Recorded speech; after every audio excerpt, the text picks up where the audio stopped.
The annual Redwood County Fair was supposed to be a place of harmless fun, fried food, neon lights, loud music, and kids running between the stalls with pockets full of tickets. But tonight, everything felt slightly off. The wind carried a strange tension, like the air was waiting for something to go wrong. Alyssa Hartley, 26, had come only because her best friend insisted. She wasn't a crowd person, especially not after dusk. Still, she forced a smile and wandered through the fairgrounds alone while her friend stood in line for the Ferris wheel. She walked past a booth selling handmade leather bracelets, then another lined with glass jars full of fireflies. Children laughed somewhere behind her. But beneath all the noise, her instincts kept scratching inside her chest, warning her that someone was watching. She stopped near a ring toss stall. Just as she turned, a man, mid-30s, tall, broad-shouldered, wearing a faded denim jacket, stepped directly into her path.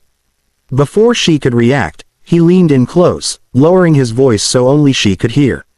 "ВИВЕДУ ОПАСНОСТИ, притворитесь, это ваш кузен, ВЫВЕДУ вас отсюда. You're in danger. Pretend I'm your cousin, I'll get you out." Alyssa froze. She had never seen this man before. Her first instinct was to step back, maybe even scream.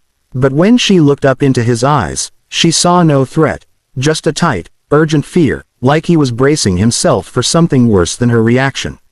What? She whispered. He gently placed a hand on her shoulder, not gripping, just settling there like someone greeting a family member. "Don't look around," he murmured. "Just walk with me. Smile if you can." Her heart hammered against her ribs. She opened her mouth to ask what was happening, but he gave a tiny shake of his head. "Not here." For some reason she couldn't explain, she obeyed. He guided her toward the food stalls where the crowd was thickest. Alyssa forced a nervous smile, pretending she recognized him. His hand stayed on her shoulder with a calmness that felt strangely protective. "What's going on?" she whispered from the corner of her mouth. The man looked straight ahead. "Two men have been following you for the last 10 minutes. They were waiting for you to leave the crowded area." Her breath caught. "Following me? Why? I don't know yet," he said. But the way they moved, it wasn't random. Alyssa felt her stomach drop. "How do you know?" He hesitated only a second. "Because I used to watch people the same way. It's part of my old job."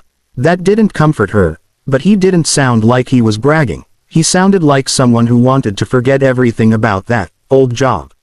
They reached the edge of the fairgrounds where a maze of parked cars glistened under the streetlights.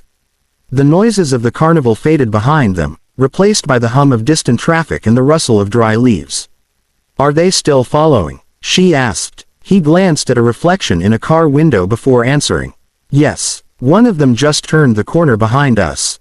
"Keep walking naturally." Alyssa's knees trembled. "Why me? I swear, I didn't do anything."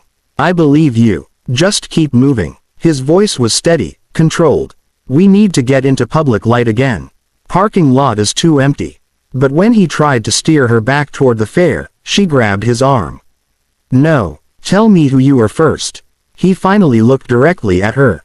"My name is Mark. I'll explain everything, but only once we're safe." He flicked his gaze over her shoulder. Alyssa resisted the urge to turn around. "Okay," he said sharply, "change of plan. We're going to the sheriff's tent." Alyssa exhaled in relief, until she saw his expression change. He stiffened, jaw clenching. "What?" she whispered. "The sheriff's tent is empty," he muttered. "Lights off. It should be staffed during the fair." A cold breeze slid down her spine. Maybe they're on break. Not all of them. Not during peak visitor hours. Mark scanned the grounds again, moving her subtly behind him. "Alyssa," he said, "listen carefully. Someone planned something tonight. I don't know what, but those two men aren't here for fun." She pressed her back to a trailer wall, trying to steady her breathing. A shadow moved between the cars. Then another. "Mark." Her voice cracked. "They're closer. I know. Do you have a weapon?" "Not here." He paused. "But I don't need one to get us out." He took her hand. Warm, steady, and strangely reassuring, and pulled her into a narrow walkway between the vendors' trailers. The passage smelled like oil, dust, and cotton candy. The fair's bright lights faded behind stacks of metal crates and rolled canvas tents. Footsteps echoed. Not theirs. Mark stopped, his jaw tight. They're blocking both ends. Alyssa's pulse thundered in her ears. So what do we do? Mark scanned the area, eyes sharp and calculating. Then he spotted something, a maintenance ladder bolted to the side of a trailer.